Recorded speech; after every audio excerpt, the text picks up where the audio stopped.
Di sebuah kota kecil bernama Ann Arbor, Michigan, seorang siswa SMA bernama David baru saja menyelesaikan hari sekolah seperti biasanya. Sebelum pulang, ia memberanikan diri melakukan sesuatu yang sudah lama ia rencanakan. David diam-diam menyimpan perasaan pada teman sekelasnya, Millie. Ia kemudian memberikan sebuah hadiah yang telah susah payah ia dapatkan, yaitu bola salju cantik dari Paris. Millie tersenyum dan mengucapkan terima kasih. Ia tampak benar-benar menghargai pemberian David. Namun momen manis itu ternyata tidak berlangsung lama. Tiba-tiba seorang anak nakal bernama Mark datang menghampiri mereka. Dengan senyum mengejek, ia merebut bola salju itu dari tangan Millie. David yang marah langsung meminta Mark mengembalikannya. Namun Mark sama sekali tidak menghiraukannya. Ia justru melempar bola salju itu ke sebuah danau yang membeku di dekat sana. Tanpa berpikir panjang, David berlari mengejarnya. Ia melangkah ke atas permukaan es dan berhasil mengambil kembali hadiah tersebut. Namun tiba-tiba lapisan es di bawah kakinya mulai retak. Dalam hitungan detik, es itu pecah berkeping-keping. David pun terjatuh ke dalam air yang membeku. Millie langsung berteriak dan berusaha berlari menolong David. Namun, Mark menghentikannya sambil berkata bahwa tindakannya hanya akan memperburuk keadaan. Di bawah permukaan air yang membeku, David mulai panik. Ia kehabisan napas dan merasa hidupnya akan segera berakhir. Namun sesuatu yang mustahil terjadi. Dalam sekejap mata, David tiba-tiba muncul di lorong sebuah perpustakaan di tengah kota. Tubuhnya basah kuyup, gemetar dan dipenuhi kebingungan. Ia sama sekali tidak tahu bagaimana bisa sampai di sana. Yang ia tahu hanyalah satu hal, bahwa ia masih hidup. Masih diliputi rasa syok, David akhirnya pulang ke rumah. Hidupnya memang tidak pernah mudah. Sejak kecil ibunya telah meninggalkannya, sehingga ia hanya tinggal bersama ayahnya, William, pria yang selalu bersikap kasar dan tidak pernah menunjukkan kasih sayang kepadanya. Saat David tiba di rumah, William langsung menyadari putranya basah kuyup. Ia menuntut penjelasan tentang apa yang telah terjadi. Namun David masih terlalu syok untuk menjawab. Ia memilih masuk ke kamarnya lalu mengunci pintu. Sikap itu justru membuat William semakin marah. Ia menghampiri kamar David sambil terus berteriak. Beberapa saat kemudian,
buatnya muncul tepat di depan sebuah pohon hingga tubuhnya menghantamnya dengan keras. Setelah itu, David kembali ke kamar hotel dan membuka buku panduan wisata. Ia mulai berteleportasi ke berbagai tempat terkenal yang ada di dalam buku tersebut, terus menguji kemampuannya berulang kali. Hingga suatu saat, David tiba-tiba muncul di dalam sebuah bangunan yang terasa sangat familiar. Ia segera menyadari bahwa tempat itu pernah ia kunjungi sebelumnya. Saat itulah David benar-benar memahami cara kerja kekuatannya. Ia hanya bisa berteleportasi ke tempat yang pernah ia lihat atau masih ia ingat dengan jelas. Setelah merasa cukup percaya diri, David pun menyusun sebuah rencana yang sangat berani. Pada siang hari, ia mendatangi sebuah bank dan dengan santai bertanya kepada petugas keamanan mengenai letak toilet untuk nasabah. Sambil berjalan melewati lorong-lorong bank, David diam-diam memperhatikan setiap sudut bangunan. Ketika melewati area brankas, ia mengamatinya dengan saksama, berusaha mengingat setiap detail ruangan tersebut. Pada malam harinya, David bersiap menjalankan aksi kriminal pertamanya. Setelah membawa peralatan yang dibutuhkan, ia langsung berteleportasi ke salah satu kamar mandi bank. Dari sana ia kembali menggunakan kemampuannya untuk berpindah langsung ke dalam ruang brankas. Hanya dalam hitungan menit, David berhasil membawa kabur uang dalam jumlah yang sangat besar. Aksi yang sama kemudian ia ulangi di berbagai bank lainnya. Sedikit demi sedikit, ia mengumpulkan kekayaan yang bahkan tak pernah ia bayangkan sebelumnya. Dengan uang itu, David membeli semua hal yang dulu hanya bisa ia impikan. Seiring berjalannya waktu, kemampuan teleportasinya pun semakin kuat. Ia berubah menjadi pria yang sangat kaya dan hidup di apartemen mewah yang sangat luas. Bahkan ia sering berteleportasi dari satu ruangan ke ruangan lain hanya untuk bersenang-senang. Namun di balik kekuatan luar biasanya, David sama sekali tidak berniat membantu orang lain. Ia hanya memikirkan dirinya sendiri dan menikmati hidup semaunya. David menggunakan kemampuannya untuk bepergian ke berbagai penjuru dunia, berselancar di pantai-pantai yang sepi, berdiri di puncak bangunan kuno di Mesir, dan menikmati keindahan dunia dengan cara yang tidak mungkin dilakukan oleh orang biasa. Sementara itu, jauh di tengah hutan, seorang pria bernama Roland memimpin sekelompok agen bersenjata. Mereka bergerak diam-diam sambil memasang jebakan berupa kabel beraliran listrik. Siapapun yang menyentuh kabel tersebut akan langsung tersengat dan tak bisa melarikan diri. Tak lama kemudian terungkap bahwa mereka adalah pemburu yang memburu para jumper, manusia yang memiliki kemampuan berteleportasi. Setiap jumper yang berhasil mereka tangkap akan dieksekusi tanpa belas kasihan. Pada malam yang sama, David kembali ke apartemen mewahnya dengan perasaan aman. Namun begitu masuk ke dalam, ia langsung disergap. Roland ternyata sudah menunggunya di sana. Roland kemudian menginterogasi David dan mengungkap sebuah fakta yang mengejutkan. Selama lebih dari 8 tahun, ia terus memburu keberadaan David. David segera mencoba melarikan diri dengan berteleportasi. Namun Roland menembaknya menggunakan senjata kejut beraliran listrik. Sengatan itu mengganggu kemampuan David sehingga ia tidak bisa menggunakan kekuatannya. Saat David tak berdaya, Roland kembali menyerangnya sambil menuntut jawaban tentang bagaimana David bisa bertahan selama bertahun-tahun tanpa pernah tertangkap. Dalam keadaan putus asa, David menatap dinding yang dipenuhi foto-fotonya, berharap bisa berteleportasi ke tempat lain. Akan tetapi, aliran listrik yang masih mengalir di tubuhnya membuat kekuatannya tidak stabil. Bukannya berhasil kabur, ia justru terpental dan muncul di lantai 2 apartemen. Roland segera mengejarnya dengan memanjat rak buku yang tersusun seperti tangga. Sesampainya di atas, ia kembali menyetrum David dengan senjata kejutnya. Roland terus mengulang pertanyaan yang sama, ingin mengetahui bagaimana David berhasil bersembunyi selama ini. Namun David tetap memilih bungkam. Karena semakin marah, Roland melempar David dari lantai 2. Ia kemudian bersiap menghabisinya menggunakan tongkat listrik miliknya. David nyaris saja terkena serangan mematikan itu. Saat kembali mencoba melarikan diri, salah satu jebakan Roland tiba-tiba aktif. Sebuah kabel listrik melilit tubuh David hingga membuatnya sulit bergerak. Dalam keadaan terdesak, David mengumpulkan sisa tenaganya untuk berteleportasi ke brankas rahasianya. Di sana ia segera mengambil sebuah alat lalu memotong kabel yang melilit tubuhnya. Setelah berhasil melepaskan diri, David langsung berteleportasi lagi dan akhirnya lolos dari kejaran Roland. Roland yang murka segera menghubungi pusat komunikasi para pemburu jumper. Ia memerintahkan seluruh agen untuk bersiaga dan melancarkan perburuan besar-besaran demi menemukan David secepat mungkin. Keesokan harinya meski masih terguncang, David memutuskan mengunjungi rumah Millie. Ibu Millie terkejut sekaligus bahagia saat melihat David masih hidup. Setelah mempersilahkannya masuk, David menanyakan keberadaan Millie. Ibunya menjelaskan bahwa Millie kini bekerja di sebuah bar di kota. Mendengar hal itu, David langsung pergi ke sana. Saat melihat Millie, ia menyadari bahwa gadis itu telah melanjutkan hidupnya setelah semua yang terjadi bertahun-tahun lalu. Merasa ragu untuk menemuinya, David memilih berbalik dan hendak pergi. Namun sebelum sempat menjauh, Mark tiba-tiba muncul. Ia langsung mengenali David dan mulai berteriak hingga menarik perhatian orang-orang di sekitar.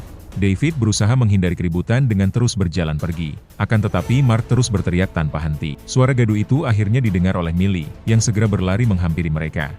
Saat mereka berbicara, Mark mulai melontarkan hinaan kepada Millie. David yang sudah tidak bisa menahan amarah langsung menghantam wajah Mark dengan sebuah pukulan keras. Mark membalas dan menyeret David keluar dari bar. Ia menghujani David dengan pukulan dan tendangan, yakin akhirnya berhasil mengalahkan musuh lamanya. Mark pun tersenyum puas mengira dirinya telah menang. Namun pada detik berikutnya David tiba-tiba mencengkeram tubuhnya dan langsung berteleportasi. Dalam sekejap mereka berdua muncul di dalam sebuah ruang brankas bank. Mark langsung membeku ketakutan karena tidak mengerti apa yang baru saja terjadi. Dengan panik ia memohon agar David melepaskannya. Namun David hanya meninggalkannya di sana, lalu berteleportasi kembali ke bar untuk menemui Millie. Dengan penuh kebingungan, Millie akhirnya bertanya kemana David menghilang selama bertahun-tahun itu. David pun berbohong. Ia mengatakan bahwa dirinya kini bekerja di sebuah bank dan telah menjadi orang kaya. Setelah itu David bercerita bahwa ia berencana pergi berlibur ke Roma. Mengetahui Millie sejak dulu selalu bermimpi mengunjungi kota tersebut, David mengajaknya ikut. Tanpa berpikir panjang, Millie langsung menerima ajakan itu. Tak lama kemudian keduanya pun tiba di kota Roma. Sementara itu di kampung halaman mereka, Roland mendatangi sebuah kantor polisi. Ia meminta izin kepada kepala polisi untuk menginterogasi Mark, yang baru saja melaporkan David. Namun permintaan itu ditolak karena Roland tidak memiliki surat perintah dari pemerintah federal. Rowland yang murka langsung melumpuhkan kepala polisi hingga pingsan. Setelah itu ia menerobos masuk ke ruang interogasi. Dari Mark, Rowland akhirnya mengetahui bahwa David sedang bepergian bersama Millie dan baru saja terbang menuju Roma.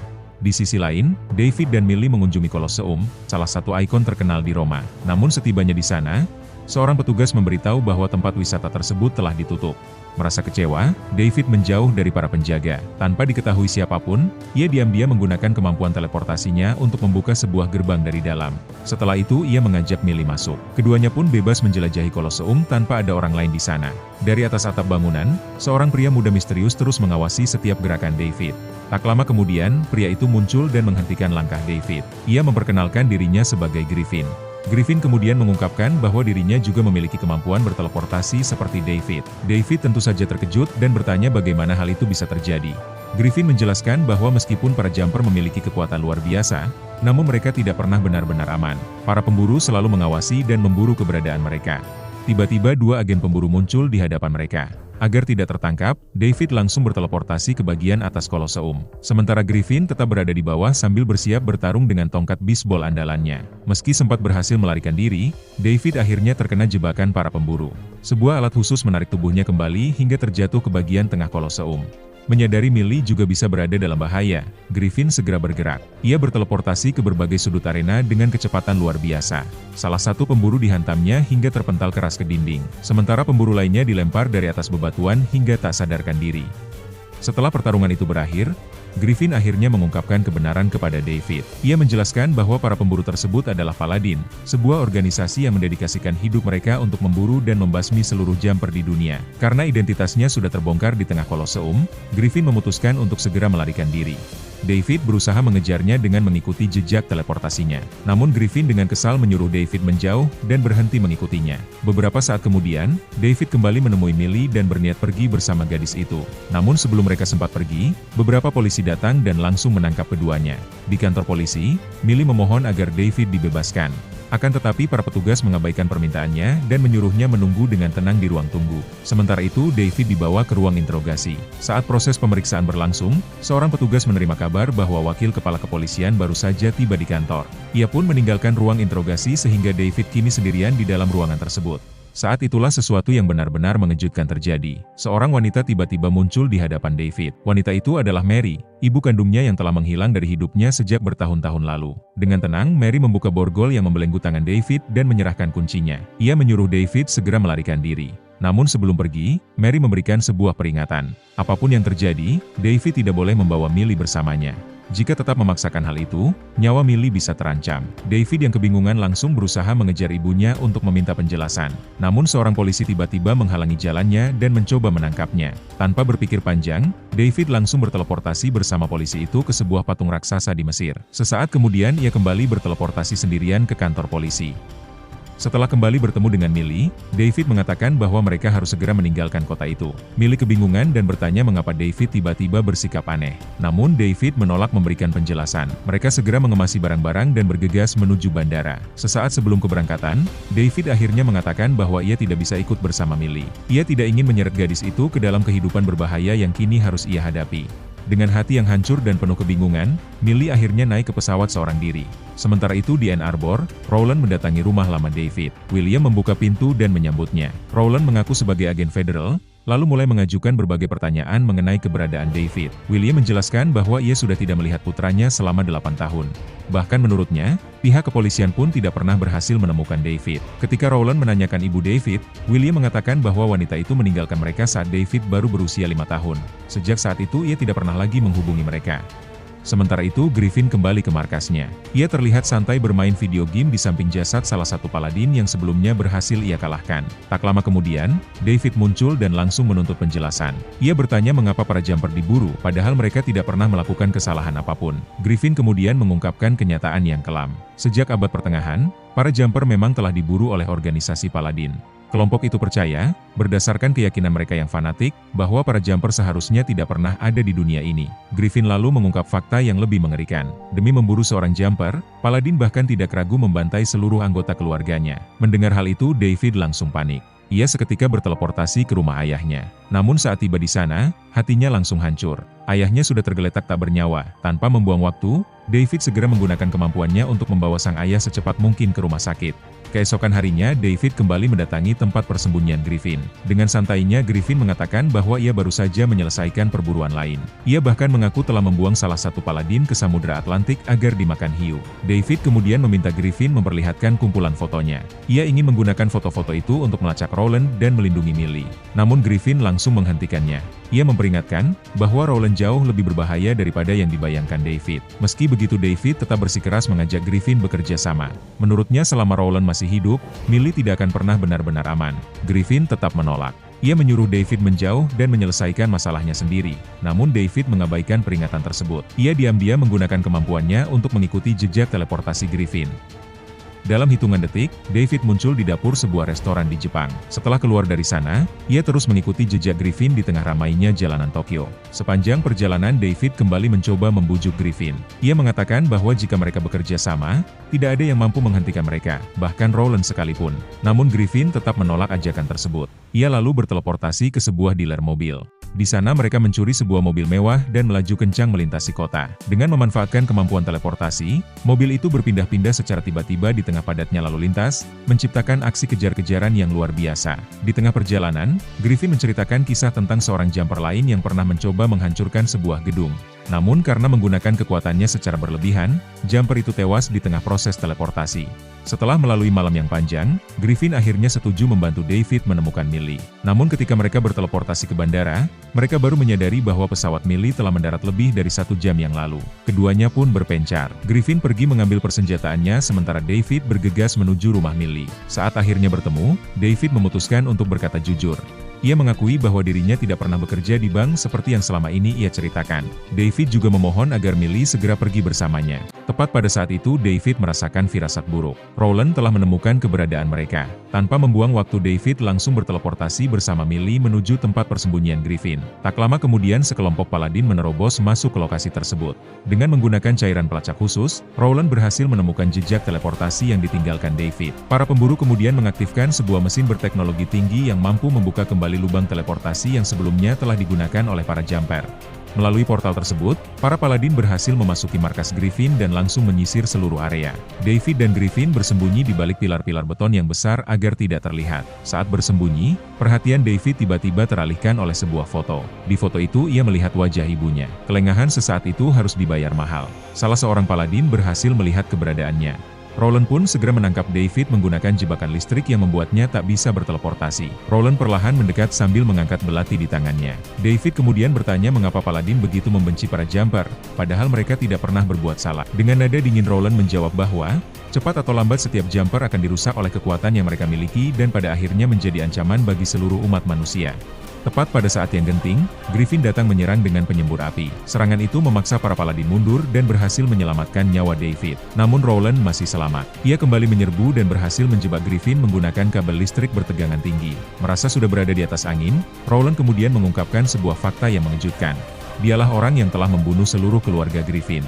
Mendengar pengakuan itu, amarah Griffin langsung meledak. Tanpa ragu ia melancarkan serangan teleportasi bertubi-tubi. Dengan kekuatan penuh, Griffin menghantam Rowland hingga tubuhnya menembus dinding gua. Serangan terakhir membuat Rowland terpental keluar dari markas dengan sangat keras.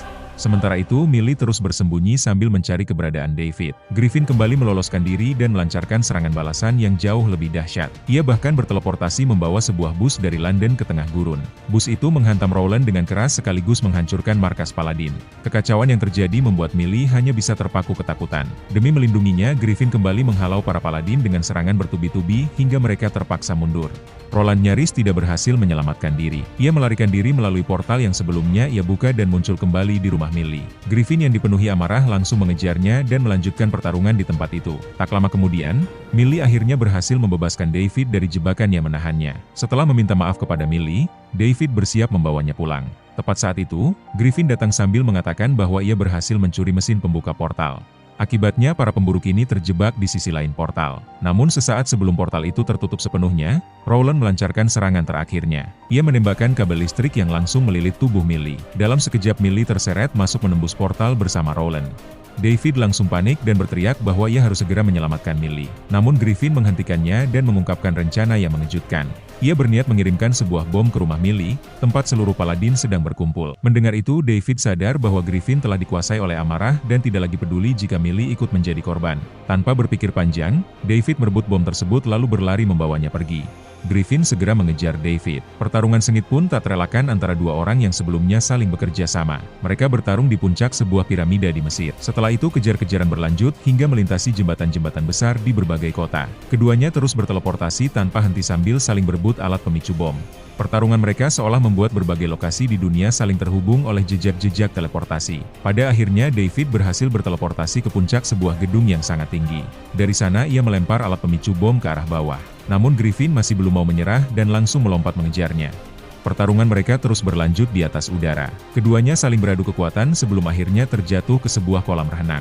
Mereka nyaris tidak selamat dari benturan tersebut. Setelah itu, David berteleportasi ke tengah samudra Arktik. Griffin muncul mengendarai sebuah kendaraan dan langsung menabrakkan kendaraannya ke arah David. Benturan keras itu membuat mereka berdua tercebur ke dalam air yang membeku. Hanya beberapa detik kemudian, keduanya kembali berteleportasi. Kali ini mereka muncul di tengah medan perang yang dipenuhi ledakan. Di tengah kekacauan itu, Griffin berhasil merebut alat pemicu bom. Sebelum pergi, ia sempat mengucapkan selamat tinggal kepada David. Namun saat pertempuran menghancurkan menara-menara listrik di sekitar mereka, David tiba-tiba menangkap Griffin. Ia membawa Griffin berteleportasi tepat ke tengah jaringan kabel listrik bertegangan tinggi. Kali ini pertarungan mereka benar-benar berakhir. Setelah itu, David kembali ke Ann Arbor dengan tekad menyelamatkan Millie. Ia diam-diam mendekati rumah Millie. Namun ternyata semua itu hanyalah jebakan. Para Paladin langsung menangkap David dan melilitkan kabel-kabel listrik ke seluruh tubuhnya. Dipenuhi amarah dan rasa sakit, David akhirnya melepaskan seluruh kekuatan teleportasinya. Bangunan di sekelilingnya mulai bergetar hebat, sementara rumah Millie perlahan mulai runtuh. Dengan mengerahkan seluruh sisa tenaganya, David kembali berteleportasi sambil membawa sebagian bangunan rumah itu bersamanya. Dalam sekejap mereka muncul di atas sungai yang membelah kota. Arus air yang deras langsung menghantam bangunan tersebut hingga perlahan hancur berkeping-keping. Situasi itu membuat David dan Millie terancam tenggelam. Millie berhasil melepaskan diri, lalu berenang menghampiri David. Demi menyelamatkan gadis itu, David kembali menggunakan kekuatannya. Ia memindahkan sisa-sisa bangunan tersebut ke sebuah perpustakaan umum, hingga menghancurkan bangunan itu sepenuhnya. Sambil terengah-engah, Millie merangkak mendekati David. Namun tiba-tiba Rowland bangkit dari balik reruntuhan. David segera memindahkan Millie ke tempat yang aman. Setelah itu ia menghadapi Rowland seorang diri. David mengatakan bahwa dirinya tidak akan pernah menjadi jumper seperti yang selama ini ditakuti oleh Paladin. Alih-alih membunuh Rowland, David memilih mengampuninya. Ia hanya berteleportasi membawa Rowland ke tengah sebuah gurun yang sangat luas, ribuan kilometer dari siapapun. Beberapa hari kemudian, David menemui ibunya dan akhirnya menanyakan alasan mengapa ia meninggalkannya sejak kecil. Mary pun mengungkapkan kenyataan yang selama ini ia sembunyikan. Ternyata ia memang merupakan anggota organisasi Paladin. Saat mengetahui David memiliki kemampuan sebagai jumper ketika baru berusia 5 tahun, Mary memilih pergi. Ia melakukan itu agar tidak dipaksa membunuh putranya sendiri. Sebelum berpisah, Mary memperingatkan David agar lebih berhati-hati dalam menjalani hidupnya. Ia juga mengatakan bahwa kali ini ia akan memberi David satu kesempatan lagi. Setelah semua ancaman berhasil dilewati, David akhirnya kembali bersama Millie. Kini mereka benar-benar bebas. Keduanya pun bersiap memulai lembaran baru dengan berkeliling dunia bersama. Bagaimana menurut kalian dengan film ini? Tulis pendapat kalian di kolom komentar. Jika kalian menikmati alur cerita ini, jangan lupa like, subscribe, dan aktifkan lonceng notifikasi agar tidak ketinggalan cerita film menarik lainnya. Sampai jumpa di video berikutnya, hanya di Alo 88.